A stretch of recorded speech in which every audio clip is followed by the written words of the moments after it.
بسم اللہ الرحمن الرحیم۔ السلام علیکم عزیز طلباء و طالبات، آپ دیکھ رہے ہیں مہر اجالا اکیڈمی اور آج ہم پڑھیں گے خواجہ میر درد کے بارے میں تبصرہ۔ تو اگر ابھی تک آپ نے چینل کو سبسکرائب نہیں کیا تو جلدی سے جا کر مہر اجالا اکیڈمی کو سبسکرائب کر لیں اور ساتھ میں لگے ہوئے بیل کے آئیکن کو پریس کرنا ہرگز نہ بھولیے گا، تاکہ آپ کو اس طرح کی نئی ویڈیوز وقتاً فوقتاً ملتی رہیں اور آپ اسے استفادہ کر سکیں اور اپنے دوستوں کے ساتھ بھی شیئر کریں تاکہ وہ بھی اس سے فائدہ اٹھائیں۔ تو خواجہ میر درد کے بارے میں پڑھتے ہیں۔ شعر ہے کتنا مانوس نہ ہو خلوت غم سے اپنی، تو کبھی خود کو بھی دیکھے گا تو ڈر جائے گا۔ حرف آغاز ہے کہ خواجہ میر درد کا شمار اردو کے عظیم شاعروں میں ہوتا ہے۔ انہوں نے روایات سے ہٹ کر اردو شاعری کو نئے موضوعات بخشے۔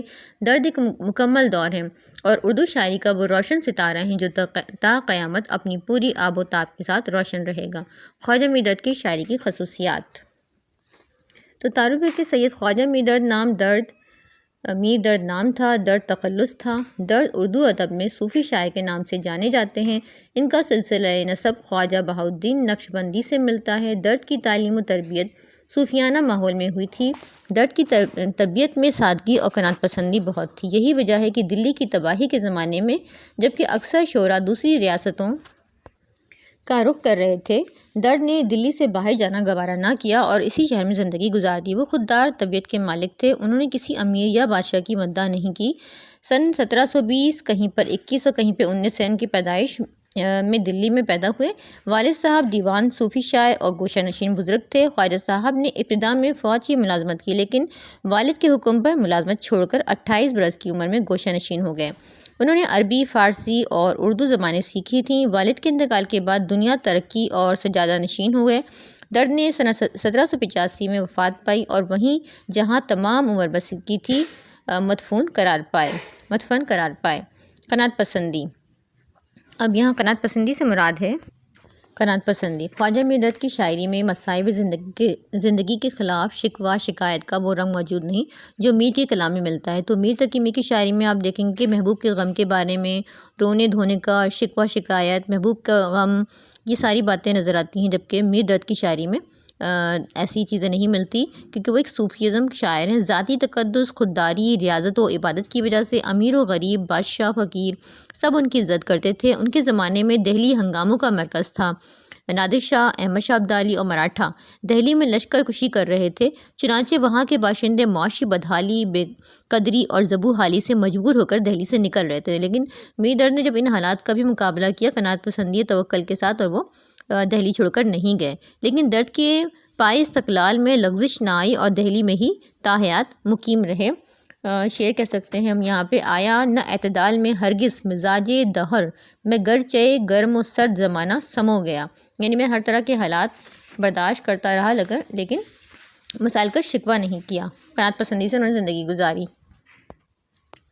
نمبر 3 ہیڈنگ ہے دنیا کی بے ثباتی۔ خواجہ میر درد چونکہ ایک صوفی شاعر ہیں، ان کا دل خالق حقیقی سے سرشار ہے، ان کی محبت سے، اللہ کی محبت سے بھرا ہوا ہے، اس لیے انہوں نے ہمیشہ اپنے کلام کے ذریعے اس امر کو واضح کیا کہ دنیا حقیقی ٹھکانہ نہیں بلکہ حقیقی گھر تو آخرت ہے۔ درد کے کلام میں ہمیں جا بجا دنیا کی حقیقت اور بے ثباتی آیا نظر آتی ہے۔ جب انسان کی موت قریب ہوتی ہے تو اسے احساس ہوتا ہے کہ ہم کس لیے آئے تھے اور کیا کر کے جا رہے ہیں۔ میر درد فرماتے ہیں کہ انسان ایک مختصر عرصے کے لیے دنیا میں بھیجا گیا، اس کا اس دنیا کی رنگینیوں سے دل لگنا اور یہاں کی دلچسپیوں میں کھو جانا مناسب نہیں۔ زندگی تو ہوا کا ایک جھونکا ہے، پانی کا ایک بلبلہ ہے جس پر کبھی بھی نثار نہیں کیا جا سکتا۔ یعنی کہ دنیا کی بے ثباتی کے بارے میں بتایا ہے کہ انسان جب دنیا میں آیا وہ تو دنیا کی رنگینیوں میں کھو جاتا ہے اور یہ نہیں سوچتا کہ یہ آخری ٹھکانہ جو ہمارا ہے ہمیں وہیں جانا ہے اور یہ سب کچھ بے فضول ہے، سب بے ثبات ہے، اس کو ثبات نہیں۔ کیا ہمیں کام ان گلوں سے اے صبا، ایک دم آئے ادھر ادھر چلے، وائے نادانی وقت مرگ یہ ثابت ہوا، خواب تھا جو کچھ کے دیکھا جو سنا افسانہ تھا۔ یعنی ہم کتنے نادان تھے، ہمیں جب مرگ وقت قریب ہمارا وقت آیا تو ہمیں پتہ چلا کہ سب کچھ تو خواب تھا، جو کچھ ہم دیکھ سن رہے تھے سب افسانہ ہے۔ بعد میں حقیقت سمجھ آتی ہے کہ آخری ٹھکانہ تو ہمارا دوسری دنیا ہے اور وہاں ہمارا سب کچھ وہاں پہ ٹھکانہ ہے۔ نمبر 4 ہیڈنگ ہے سوز و گداز۔ خواجہ میر درد کے کلام میں سوز و گداز کثرت سے موجود ہے۔ جیسے میر درد کے کلام میں ہمیں سوز و گداز ملتا ہے، اس طرح کا سوز و گداز نہیں ہے، بلکہ اللہ کی محبت ہے۔ وہ زندگی کے مصائب و آلام کی نشاندہی کرتے ہیں۔ میر درد کے کلام میں ہمیں یہ بات نظر آتی ہے کہ زندگی میں پریشانیاں ایک لمحے کے لیے بھی انسان کا پیچھا نہیں چھوڑتی، یعنی کہ آزمائش کی جگہ ہے دنیا، اور ہمیں یہاں پہ آزمایا جائے گا، مال و دولت سے، اولاد سے اور دیگر چیزوں سے آزمایا جائے گا، تو ہمیں گھبرانا نہیں ہے، کیونکہ یہ دنیا میں ہم سب آزمائے جائیں گے، اور اللہ ہی کی طرف سے ہر چیز آئی ہے اور وہیں پلٹ کر جانا ہے۔ تو اسے ہر روز مجبوریوں کے طوفان سے دوچار ہونا پڑتا ہے۔ جب حالات انسان کو زیادہ پریشان کر دیتے ہیں تو وہ زندگی پر موت کو ترجیح دینے لگتا ہے۔ ان کے کلام میں دنیا کے غم اور مصائب و آلام کا تذکرہ کثرت سے ملتا ہے، بلکہ انہوں نے تو زندگی کو طوفان کہہ ڈالا۔ زندگی ہے یا کوئی طوفان ہے، ہم تو اس جینے کے ہاتھوں مر چلے، تر دامنی پہ شیخ ہماری نہ جائیو، دامن نچوڑ دیں تو فرشتے وضو کریں۔ یعنی دنیا کو انہوں نے کہا ہے کہ آزمائے جانے کے لیے ہم یہاں پہ آئے ہیں، ہمیں ہر طرح سے آزمایا جائے گا، اور ہم اسے دنیا کو عارضی پناہ گاہ سمجھے، ہم یہاں مختصر عرصے کے لیے آئے ہیں۔ ہیڈنگ نمبر 5 ہے وحدت الوجود۔ اس زمن میں صوفیہ کے دو نظریے ہیں۔ وحدت الوجود والوں کے عقیدے کی روح سے کائنات میں جو کچھ ہے وہ خدا کا پرتو ہے، یعنی کہ ہم یہ نہیں کہہ سکتے کہ بدھ گدے میں کسی جگہ یا کرسچن کے کسی عبادت گاہ میں، خانہ کعبہ میں، کہیں پہ بھی ہر جگہ خدا کا وجود ہے، ہم اس کو وحدت الوجود کہیں گے، جبکہ وحدت الشہود والے کہتے ہیں کہ کائنات میں جو کچھ ہے وہ خدا کے مختلف جلوے ہیں۔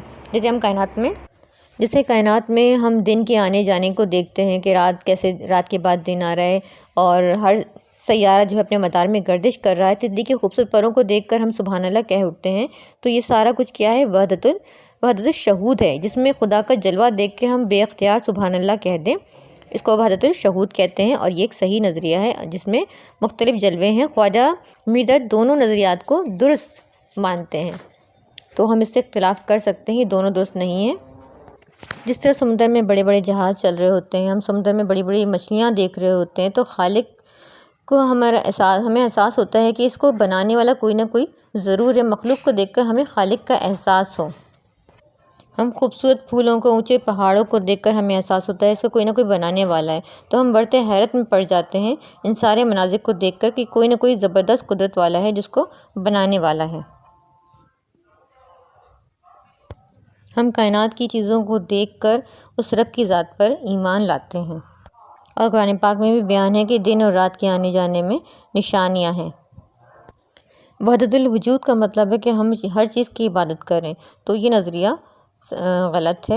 البتہ وحدت الشہود کو شریعت کے زیادہ قریب سمجھتے ہیں اور اسے زیادہ اہمیت دیتے ہیں۔ اس بات کا خارجی ثبوت یہ ہے کہ وہ اپنی نثری تصنیف علم الکتاب میں کہتے ہیں کہ وحدت الوجود کا عقیدہ نفس کے اعتبار سے باطل ہے، اور وحدت الشہود کا عقیدہ حق ہے، وہ اس کو صحیح مانتے ہیں۔ وحدت الشہود کو دونوں جہاں کو روشن کرتا ہے نور تیرا، آیا میں مظاہر ظہور تیرا، ہے جلوہ گاہ تیرا، کیا غیب کیا شہادت، یہاں بھی شہود تیرا وہاں بھی شہود تیرا۔ پھر ہے انداز بیاں۔ ایک شاعر کی سب سے بڑی خوبی یہ ہوتی ہے کہ پڑھنے والا آسانی سے فوراً سمجھ جائے۔ اس خوبی کے لیے زبان و بیاں پر پوری قدرت کی ضرورت ہوتی ہے، اور درد اس خوبی سے مالا مال ہیں۔ زبان و بیاں پر انہیں مکمل عبور حاصل ہے، الفاظ کے چناؤ میں بھی انہیں بڑی مہارت حاصل ہے، اسی لیے ان کا کلام ہر پڑھنے والا نہ صرف فوری طور پر سمجھ جاتا ہے بلکہ اس میں موجود پیغام کو بھی قبول کر لیتا ہے۔ خفا ہو کر اے درد مر تو چلا تو، کہاں تک غم اپنا چھپاتا رہے گا۔ پھر ہے صوفیانہ رنگ۔ درد نے تصوف کے باریک نکات کو نہایت خوبی سے ادا کیا ہے۔ تشبیہات کے برمحل اور نادر استعمال نے اشعار کے حسن کو نکھار دیا ہے۔ تصوف صوفیت سے نکلا ہے، جس کے مطلب ہے کہ اللہ تبارک و تعالیٰ کا عشق۔ درد پہلے شاعر ہیں جنہوں نے اسے فن بنایا۔ خواجہ میر درد نے تصوف میں جو کہا آج تک کسی سے نہ ہوا۔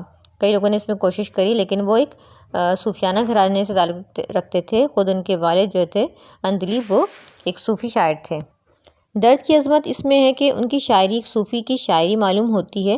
وہ صوفیانہ عقائد اور مسائل کا تذکرہ ہی نہیں کرتے بلکہ ان کی شاعری کا لب و لہجہ صوفیانہ ہے، جیسے جگ میں آ کر ادھر ادھر دیکھا، تو ہی نظر آیا جدھر دیکھا، سیر کر دنیا کی غافل زندگانی، پھر کہاں زندگی گر کچھ رہی تو یہ جوانی، پھر کہاں۔ پھر ہے عظمت انسانی۔ درد کے یہاں عظمت انسانی کا احساس سب سے زیادہ ہے۔ وہ جگہ جگہ انسانیت کی عظمت کا پرچار کرتے دکھائی دیتے ہیں۔ مثلاً باغ جہاں کے گل ہیں یا خار ہیں تو ہم ہیں، گر یار ہیں تو ہم ہیں، اغیار ہیں تو ہم ہیں۔ میر درد ایک صوفی شاعر تھے۔ ان کی شاعری ایک قناعت پسند اور پرسکون انسان کی شاعری ہے۔ اس صوفیانہ انداز نظر سے درد کے کلام میں انسانی عظمت کا احساس پیدا ہو گیا ہے۔ یہی تصور آگے چل کر غالب اور اقبال کی بلند و بالا شاعری کی اساس بنا۔ درد کی شاعری میں تفکر اور گہرائی کا احساس ہوتا ہے۔ وابستہ ہے ہمیں سے گر جبر و گر قدر، مجبور ہیں تو ہم ہیں، مختار ہیں تو ہم ہیں۔ حسن بیاں، تو یہاں پہ ہے حسن زبان و بیاں۔ زبان و بیاں، تشبیہات و استعارات سب شاعری کی جان ہے، لیکن اس کا استعمال توازن سے ہو تو شاعری اور بھی پرلطف ہو جاتی ہے۔ درد نے متصوفانہ خیالات کو خوبصورت لہجے اور زبان کے ساتھ ادا کر کے اپنی استادی کا ثبوت دیا ہے۔ درد کی شاعری میں الفاظ کا تنتنا بھی ہے اور تراکیب کی چستی بھی۔ ایسے اشعار بھی ہیں جن میں تراکیب کا حسن اور شکوہ شعر کی ظاہری شکل کو دلکشی اور معاونیت بخشتی ہے۔ دلکشی، دل کس کی چشم مست کا سرشار ہو گیا، کس کی نظر لگی جو یہ بیمار ہو گیا۔ پھر رنگ تغزل۔ درد کے یہاں ایسے اشعار کی کمی نہیں جن میں خالص عشق کا انداز پایا جاتا ہے، لیکن انہوں نے جو عشقیہ اشعار کہے ہیں اور حسن و عشق کے نغمے الاپے ہیں، اس میں بھی پاکیزگی، تخیل اور احترام حسن و عشق پایا جاتا ہے۔ درد کی شاعری میں جس محبوب کی شخصیت بنتی ہے وہ دنیاوی محبوب ہے، گوشت پوست کا انسان ہے، یعنی کہ محض خیالی محبوب نہیں ہے۔ اس کی نشاندہی درد کے وہ اشعار کرتے ہیں جن سے یہ ظاہر ہوتا ہے کہ انہیں محبوب کا قرب حاصل رہا ہے۔ اس قرب کو حاصل کر کے انہوں نے محبوب کے حسن و سیرت کے نقوش لفظوں کے ذریعے ہم تک پہنچائے ہیں۔ وہ نگاہیں جو چار ہوتی ہیں، برچھیاں ہیں کہ پار ہوتی ہیں، گزرا ہے بتا کون صبا آج ادھر سے، گلشن میں تیری پھولوں کی بوباس نہیں ہے، کھل نہیں سکتی ہیں اب آنکھیں میری، جی میں یہ کس کا تصور آ گیا۔ پھر ذاتی باری تعالیٰ تک رسائی۔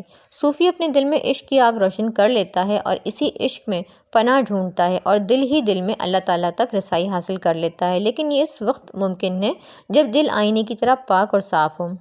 دل اس وقت پاک صاف ہوتا ہے جب وہ زمانے کی علائشوں سے دور ہو جاتا ہے، مادی خواہشات کا دامن چھوڑ کر روحانی دنیا میں آ جاتا ہے۔ اس عمل سے جب اس کا دل صاف ہو جاتا ہے تو دل اس قابل ہو جاتا ہے کہ وہ حقیقت کا ادراک کر سکے۔ اس دل کے دریچے سے اسے ذات باری کا جلوہ نظر آنے لگتا ہے۔ یا رب یہ کیا طلسم ہے، ادراک و فہم یا دوڑے ہزار آپ سے باہر نہ جا سکے، ارض و سما کہاں تیری وسعت کو پا سکے، میرا ہی دل ہے جہاں میرا ہی دل ہے وہ کہ جہاں تو سما سکے۔ پھر ہے محبوب سے برتاؤ کا انداز۔ درد کی شاعری میں محبوب سے برتاؤ کا بھی خاص سلیقہ ہے۔ اس میں دھماکہ چوکڑی کے بجائے سپردگی ملتی ہے۔ وہ محبوب کی بے وفائی سے پیار کرتے ہیں۔ اس پیار میں بھڑکنے سے زیادہ سلگنے کی کیفیت ہے۔ وہ دل کو پھسلاتے ہیں، اس کے تغافل کا جواز تلاش کر لیتے ہیں۔ ان کے ہاں جذباتی تہذیب کا اثر ملتا ہے، اس لیے نفسانی کیفیات اور جذباتی واردات کا تذکرہ کرتے ہوئے وہ رکھ رکھاؤ، توازن اور اعتدال سے دور نہیں ہوتے۔ جی کے جی میں رہی بات نہ ہونے پائی، ایک بھی ان سے ملاقات نہ ہونے پائی، ذکر میرا ہی وہ کرتا تھا صریحاً، لیکن میں جو پہنچا تو کہا خیر ہو یہ مذکور نہ تھا۔ غم اور حزن۔ میر درد سودا کا ایک ایسا دور ہے جس میں شعراء کو حالات نے بہت زیادہ متاثر کیا۔ اس دور میں ہونے والی تباہی اور بربادی نے دلوں میں غم اور مایوسی کے احساس کو جلا بخشی۔ یوں درد کی شاعری میں غم و حزن اور یاس، نا امیدی کے مضامین بھی بکثرت ہیں۔ ان کی قلب و نظر پر حسرتوں کی حکمرانی ہے اور گریہ و زاری اس کی زندگی کا جزو بن گیا ہے۔ اذیت، مصیبت، ملامت، بلائیں، تیرے عشق میں ہم نے کیا کیا نہ دیکھا، تجھی کو جو یاں جلوہ فرما نہ دیکھا، برابر ہے دنیا کو دیکھا نہ دیکھا۔ پھر شرف انسانیت۔ اچھے اخلاق سے مراد انسانی اخلاق و عادات و کردار کے وہ پہلو اور وہ شعبے ہیں جو انسان کو فضیلت عطا کرتے ہیں۔ خدا نے نیکی اور بدی کے لیے ہمیں آزاد چھوڑ دیا ہے۔ اس کے ساتھ ہی جبر و قدر کا مسئلہ بھی سامنے آ جاتا ہے۔ انسان اپنے اعمال کو کس حد تک ذمہ دار ہے، اس سلسلے میں بھی وہ دو گروہ ہیں۔ ایک کا خیال ہے کہ انسان اپنے افعال و اعمال پر قادر ہے اور دوسرے کا خیال ہے کہ انسان محض مجبور ہے۔ صوفیہ کے یہاں یہ دونوں مسلک موجود ہیں۔ درد کا حال کچھ نہ پوچھو تم، وہی رونا ہے نت وہی غم ہے، درد دل کے واسطے پیدا کیا انسان کو، ورنہ اطاعت کے لیے کچھ کم نہ تھے کرو بیاں۔ پھر ناقدین کی آراء۔ تو میر تقی میر کہتے ہیں درد ریختہ کے زور آور شاعر ہیں۔ عظمت اللہ خان تحریر فرماتے ہیں خواجہ میر درد اردو ادبیات میں صوفیانہ شاعری کے باوادم ہیں۔ مرزا علی خان لطف فرماتے ہیں گرچہ دیوان مختصر ہے مگر سراپے درد اثر ہے۔ میر حسن ان کے کلام کے بارے میں کہتے ہیں کہ خواجہ میر درد کا کلام اگرچہ مختصر ہے لیکن حافظ کے کلام کی طرح سراپا انتخاب ہے۔ رام بابو سکسینہ کہتے ہیں کہ درد اردو شاعری کے تاج کا سب سے بڑا ہیرا ہے۔ محمد حسین آزاد کہتے ہیں چھوٹی چھوٹی بہروں میں جو اکثر غزلیں لکھتے ہیں گویا تلواروں کی آبداری نشتر میں بھر دیتے ہیں۔ تو ہمارا یہ مید پہ تبصرہ مکمل ہو گیا۔ ویڈیو اچھی لگی ہو تو ایک اچھا سا کامنٹ کر کے ضرور بتائیے گا۔ آپ کے اچھے کامنٹ کا انتظار رہتا ہے۔ ویڈیو کو لاسٹ تک دیکھنے کا بے حد شکریہ۔